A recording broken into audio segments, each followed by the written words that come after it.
Well, hello everyone, and welcome to Government Business Today. I am your host, Hughes, and I'm on here with my good friend, the Hey guys. of Wall Street, Robert Lendrim, and I'm always, as always, each week, guys, I'm really excited for us to have the opportunity to talk to you about helping you grow your business. And so, just wanted you guys to know that this week we're going to be talking about sales.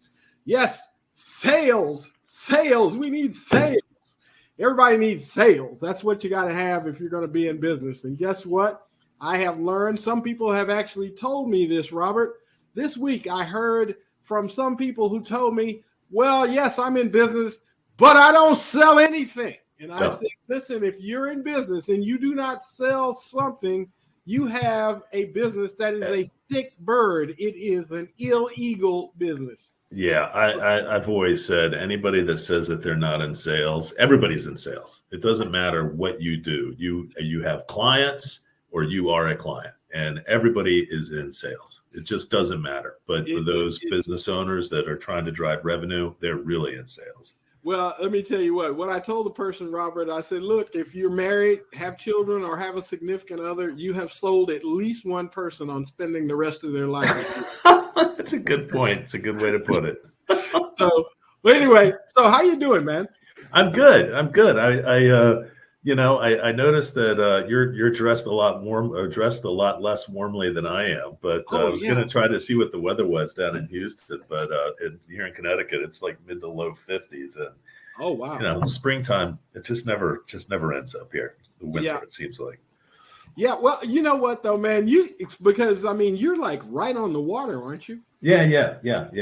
And so the wind comes right off the water, so it's a lot colder too. But it's all good. It's all good. So what are we talking about? We're not just the sales, but I saw on the agenda that you wanted to give like a quick update on things, or okay. So what's going on in your world these days?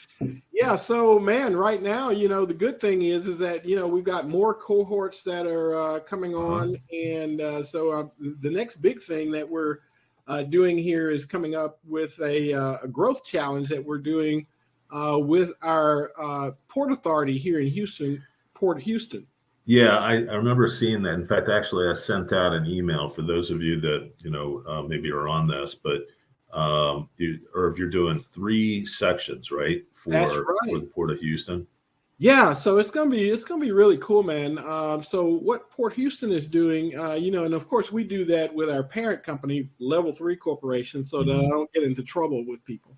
But so what we're doing essentially with Port Houston is it's a 3-part series, and we're going to be talking about business performance. We're going to talk about business credit, and of course we're ultimately going to finish up with how to finance government contracts.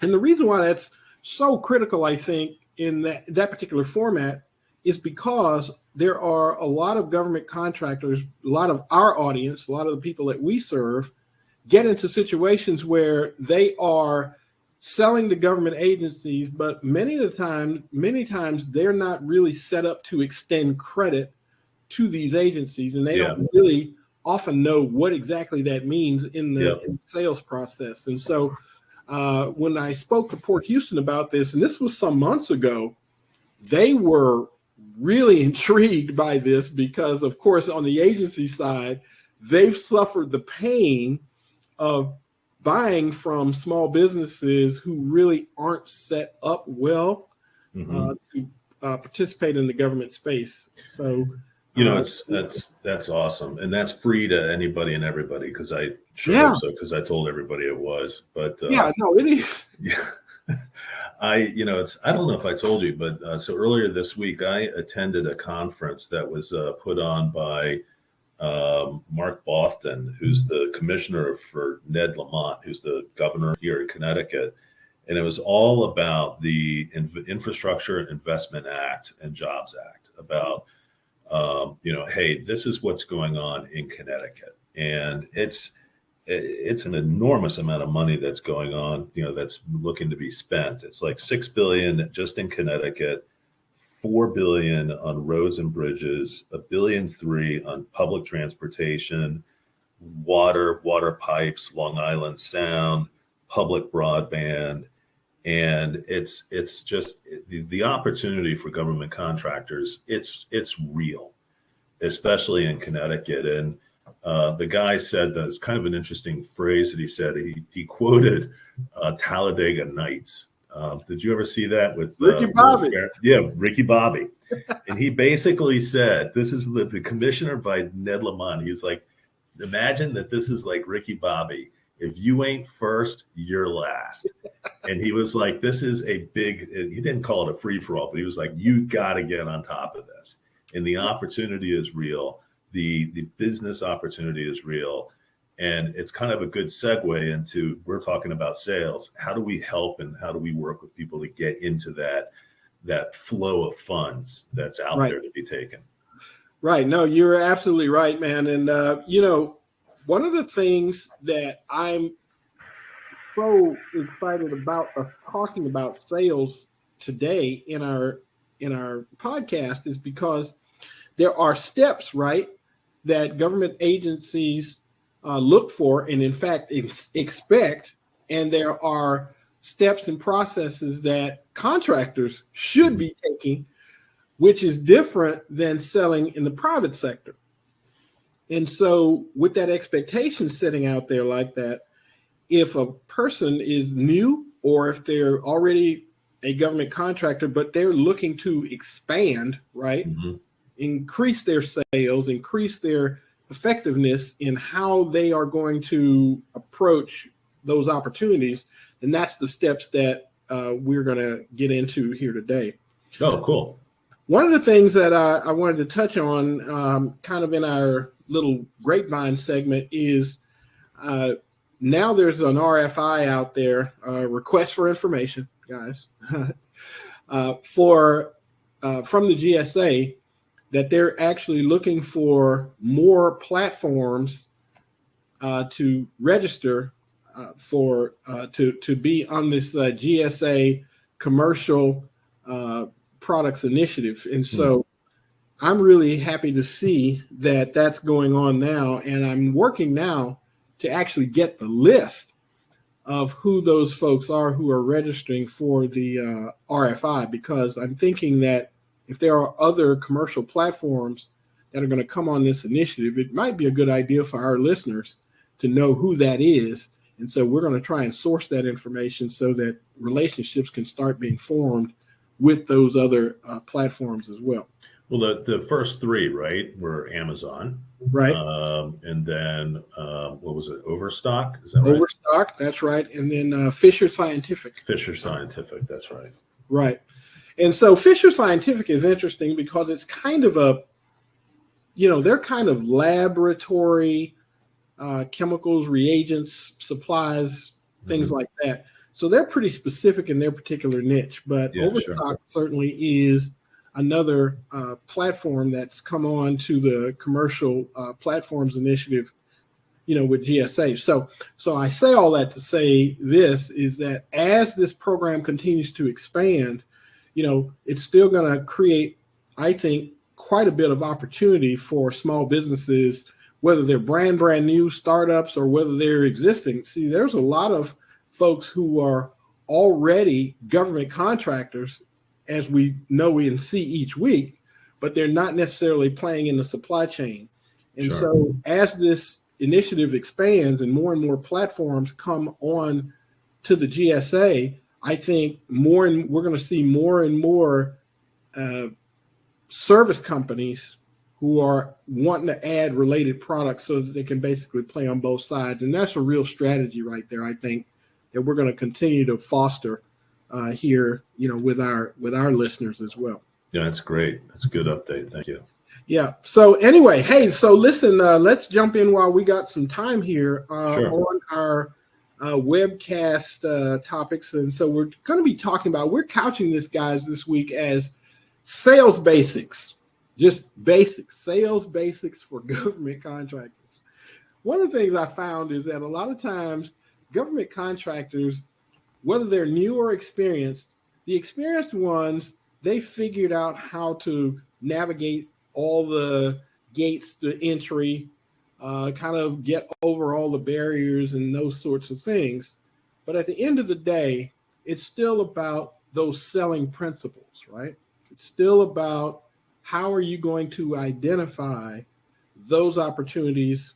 How do you approach those contacts in there and so on? And so I want to run through a few steps and just Sure. kind of put out there some step-by-step kinds of things. And Robert, if you would kind of jump in, I will. Kind of as we walk through this, because Sure. I think some of these things really kind of dovetail together, if you will. Mm-hmm. And so the first step is I found that a lot of government contractors wing it. In other words, they just sort of fly by the seat of their pants. There's really no rhyme or reason.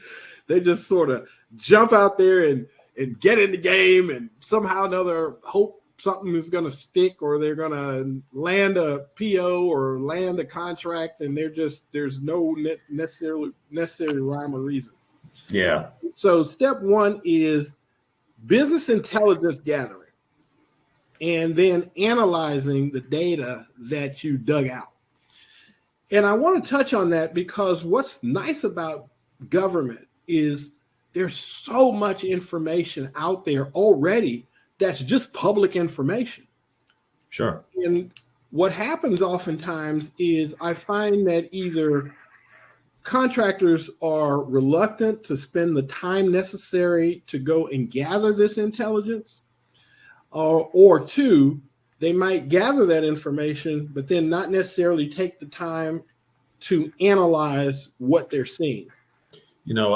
There's an old phrase, right? It's like you never ask a question you don't already know the answer to. That's right. So when you talk about information gathering, are there sources, or how would you go about doing something like that? Yeah. So one of the biggest sources really for any contractor really is that information. Think about this. If you can find pricing information, mm-hmm. you can find information on what your competitors are selling. You can find out not only pricing and what they're selling, but more importantly, how long they've been selling it to the government. There's a whole section out there called GSAadvantage.gov. And it's broken out by category and by contractor. And one of the dovetails to GSA Advantage is the actual GSA library, which is another resource for business intelligence gathering. And when I see contractors wanting to get into the space, that's just one of the resources that is kind of a good first stop, if you will, to learn about who is actually selling in that particular space. What are they selling? What pricing? Get this. What prices are they actually offering to the federal government? And from that, you could actually back into their P&L as well, right? Well, absolutely, you can. Why would you not use? I mean, is it just that the contractors just they don't know that it's available, or that it's hard to navigate? Because I know that we do, ACA, we kind of provide some of that triangulation as well. But how does that work? Yeah, so somebody can literally go through, and we're just talking about identifying opportunities, right? Once somebody goes on there and they're able to dig out that data, and let's say you're selling widgets and you find out that, well, there's 300 companies that are selling the same widget that I sell, but they're selling it to the government, and most of them are selling at a price range between X and Y, whatever that is, right? Well, think about what you can do with that particular kind of data, right? Is now who the agencies are. Yeah, sure. That are actually buying your product. And what I was getting at, Robert, is oftentimes what we find is contractors will, like, for example, contractors trying to sell concrete, right? But they're trying to sell concrete to their health department. Well, they don't buy concrete. Yeah, sure. Right. So, and I've seen these things happen over and over again. And it's like, well, in the sales process, you kind of have to know who is your customer, right? Sure. If you don't know who your customer is, then you don't really know where to fish, right? Mm-hmm. You have to know how much of this particular product is being purchased. And that's kind of what I was getting at in step one, is that I think a lot of people, a lot of government contractors fail because they simply don't take the time to do their homework. And when I say take the time, I'm not saying do this full time. Mm-hmm. I'm simply saying that you think about 30 minutes or an hour combing around in your particular agency's website to find out, what they're buying, find out, get this, what their projects are. And what I'm getting at is a lot of times I find that contractors are very reactive. They're not proactive. In other words, if they don't pay attention to an announcement. And that's one of the things that's such an advantage in government, is because government agencies will literally come out and say, hey, we're going to build a new stadium. Well, if you sell fiber optic cable, you probably want to dig into that a little bit and find out, well, how much fiber optic cable is going to go in this particular stadium?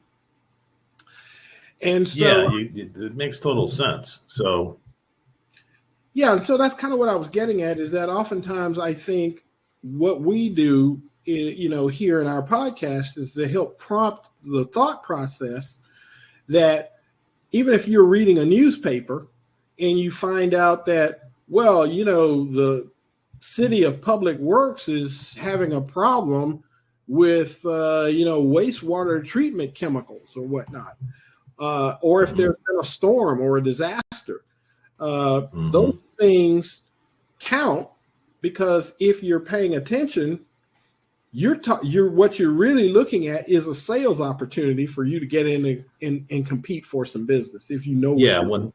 And it's always thinking about, well, what is the knock on? What is the second order effect of what that looks like? And Irv, while you were talking, I tried to post the website for the listeners that are on. So maybe I can't figure out how to do it, but it's GSAadvantage.gov. Correct. Maybe you could do that. But I mean, getting ahead of the opportunity, a perfect example.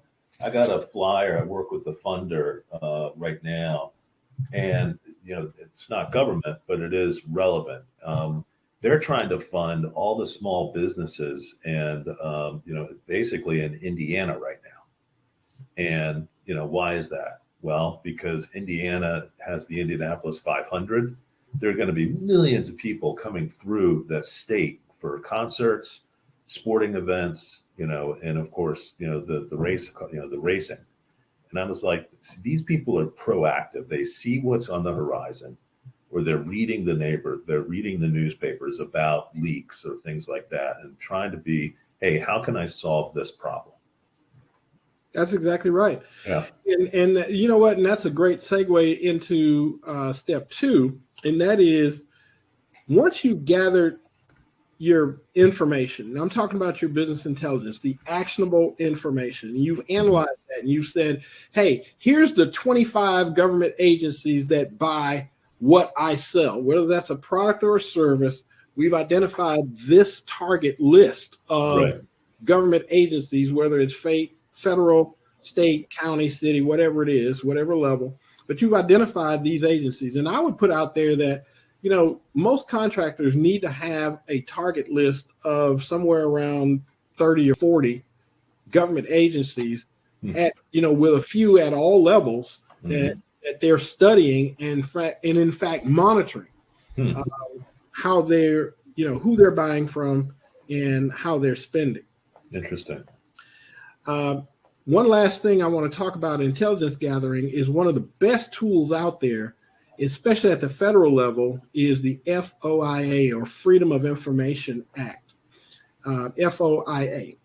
And that is simply a request that you send to a government agency saying, hey, I'd like a list of all of the purchase orders that was made in this particular category. And you can literally request that.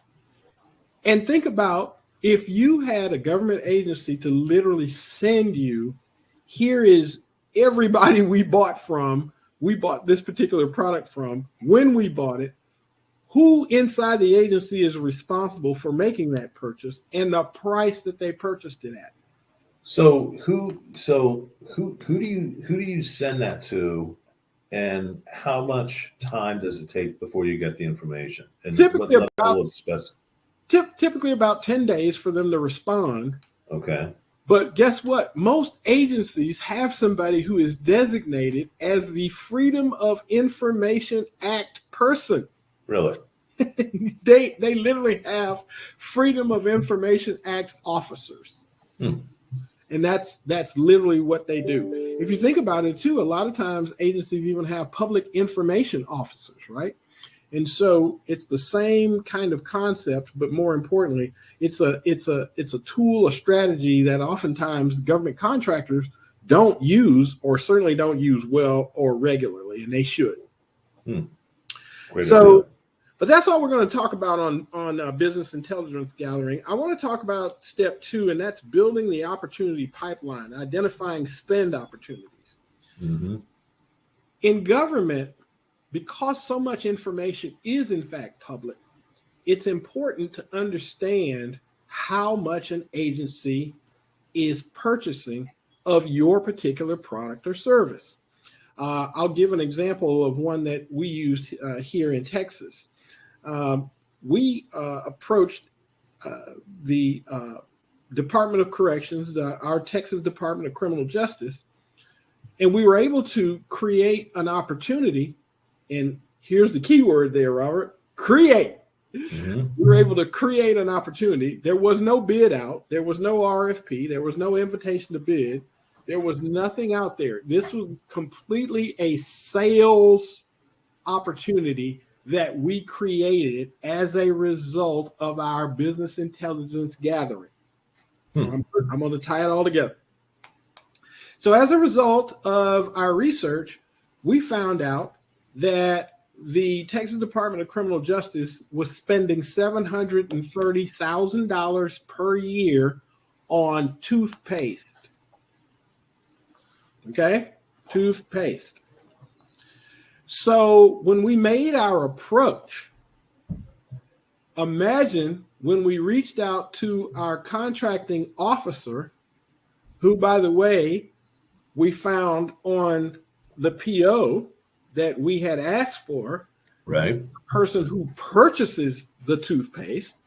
So we reached out to that person and said, hey, we understand that over the past few years, you guys have spent $700,000 to $750,000 on toothpaste. And amazingly, you seem to have been purchasing that from the exact same vendor all the last 3 years. We would like to compete for that business. Do you see the difference in the approach? Sure. Which I'm going on to the next step. But my point being is that this allowed us now to immediately have credibility. And you can't be successful in sales without some sort of credibility. Sure, of course. Because we already had that information in our approach, turns out that they were not buying the toothpaste from a small business. They were not buying the toothpaste from a minority business or a woman-owned or a veteran-owned business. And so the approach then, which I'm going to go on to the next thing. I see where this is going. The value proposition. Sure. Right? Came up to, well, you didn't capture any of that $730,000 you spent over the past 3 years. None of that spend was captured toward your small business goals. And we would like to compete for that. Well, as you can see, this is very proactive now. And so I think a lot of times government contractors are so reactive that they're waiting for a bid for toothpaste to come out.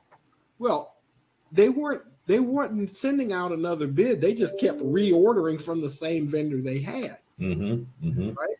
And so that's why I wanted to talk about sales, because I'm saying that one of the things that we'll do is continue to encourage our listeners to be more proactive as opposed to reactive, because there's so much public data out there that if you have a strategy, a process to follow, you can actually create your own opportunities. Yeah, it's a great story, Irv. I love that. Really good. Yeah. So, but then it's, about creating your value proposition, right? Mm-hmm. And so when you determine what your value proposition is, you got to think about that. So interestingly enough, I think in the sales process, a lot of contractors really aren't aware of what happens in an agency when a contracting officer, who is, by the way, bound to execute what's called a good faith effort to try and purchase from small minority, women, or veteran-owned businesses. Mm-hmm. And so when they don't meet that particular criteria, there's a whole series of paperwork and work, frankly, that they have to do to prove that they actually went through the paces. That they actually went through and, get this, made the good faith effort to procure those particular products or services, or to capture that spend, if you will. Wow. And so what I'm getting at is that oftentimes contractors aren't really educated about the process on the other side, because it's not something that they typically will talk about just overtly. Mm-hmm.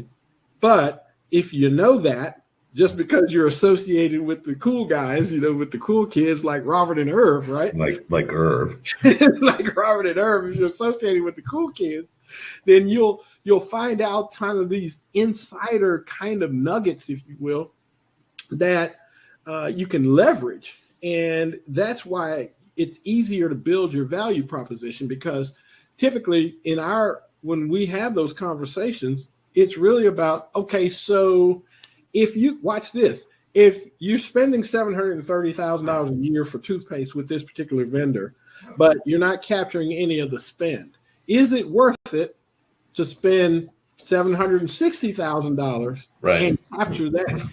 Yeah. Yeah. And let me tell you what, the delta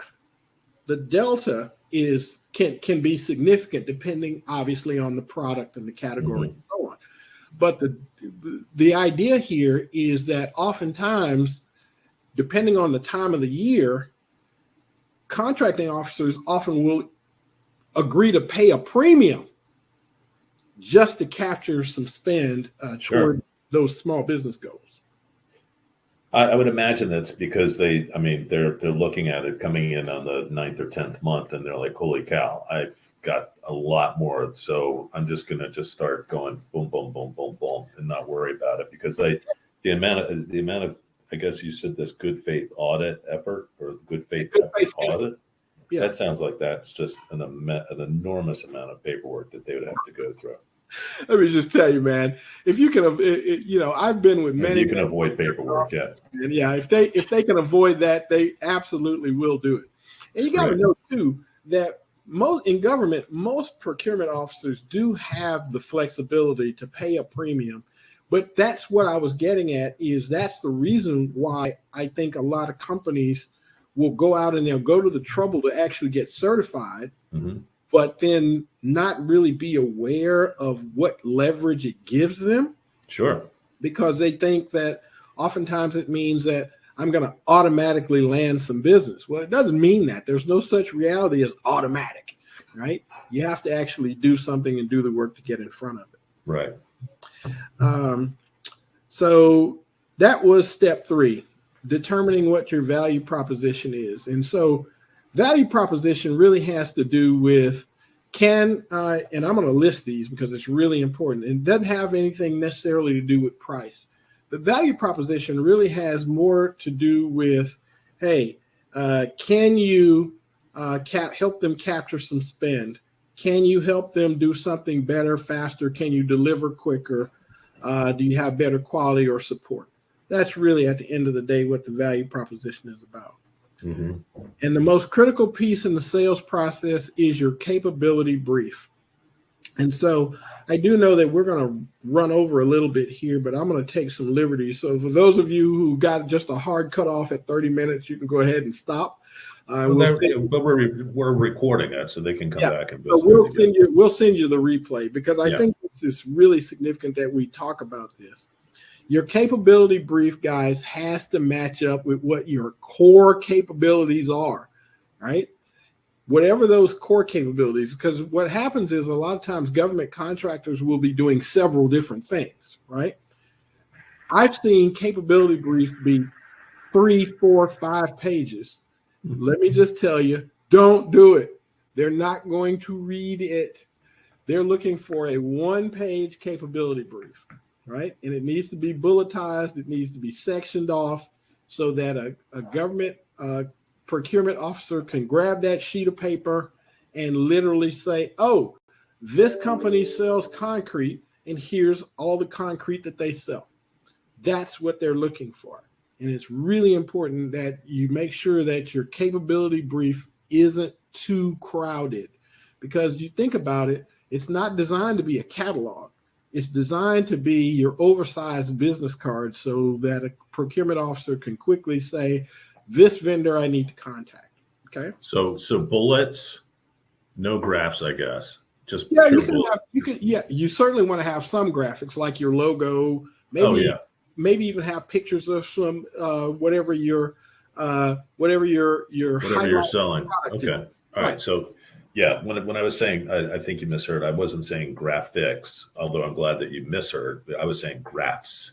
Oh, like no graphs or anything like that. Graphics is good. No graphs. Yeah. So the capability brief, if you're a government contractor, whether you're a startup or you've been in business 20 years, if you don't have a good capability brief, you got to fix that, because that is your primary marketing piece. And it's a 1-page document that's going to help you open doors. So you have to have it. And then step 5, when you approach your key contacts, and this is really, really important. If you're brand new, or if you're trying to expand your existing government business, you have to have a detailed list. I'm old school, so we used to use a word called Rolodex, okay? But the truth is, you need to have key contacts in each agency. And the first folks that you want to look for in the agency is whoever is in charge of small business. Every government agency at every level has somebody who is designated to be the coordinator for small business. If you're a small business, you need to find out who that is. And that's going to require a bit of research. But guess what? We talked about that in step 1, right? So you want to make sure you know who the small business coordinators are. Make a list of those folks and keep in touch with them. What the mistake that most contractors make is they try to find all the procurement officers and then contact them directly. No, if you're a small minority woman, veteran-owned business, get a hold of who's in charge of small business first, and then let them be your advocate inside the agency to connect you to the procurement people. Why? It's because if the procurement person knows that you're working through the back channel of the small business coordinator, those people are compliance people, right? Mm-hmm. And so they're the ones who are responsible for oversight on the good faith effort. Was the good faith effort made? How much of this money, this spending was captured toward our spending goals, and so on. And so just understand that the process really needs to be, you get with the small business coordinator first, and then you touch the procurement people with your small business coordinator in tow. So anyway, Robert, just so we can wrap up, I know we've taken some liberties to go over time here. Any takeaways, final thoughts, and upcoming stuff? Small business coordinator, I love it. Let me see. The big thing, I mean, your Port of Houston, the Greater New England Minority Supplier Development Council, they're having their big annual meeting, I think May 23rd, 24th, and 25th. I think we're going to try and have Andrew Fraser on next week. All right. Yeah. So Andrew's a big fan of what we're doing. Small business like a pro, best-selling author, super, super interesting guy. And I mean, I could talk more, but we've already run over a few minutes, so I want to be respectful of everybody's time. That's about it. I mean, Port Houston and just keep on keeping on. Well, that's awesome. Well, listen, guys, that's all we have for this week. Don't miss next week. We're going to have Andrew Fraser on. Yeah. Great guy to talk to. Great friend of what we do here with our podcast here with Robert and myself. He's a podcaster and kind of a broadcast, webcast media guy himself. But we're really excited to have him on and join us. And you do not want to miss this. By the way, if you can pass this on to anybody else about next week's podcast, go on and put that out there. Put our links out there so that folks can join us live here in studio, or certainly get on the list so you can get the replay. So thanks again, Robert. Until next week, guys, we'll see you. See you guys. Take care. Take care.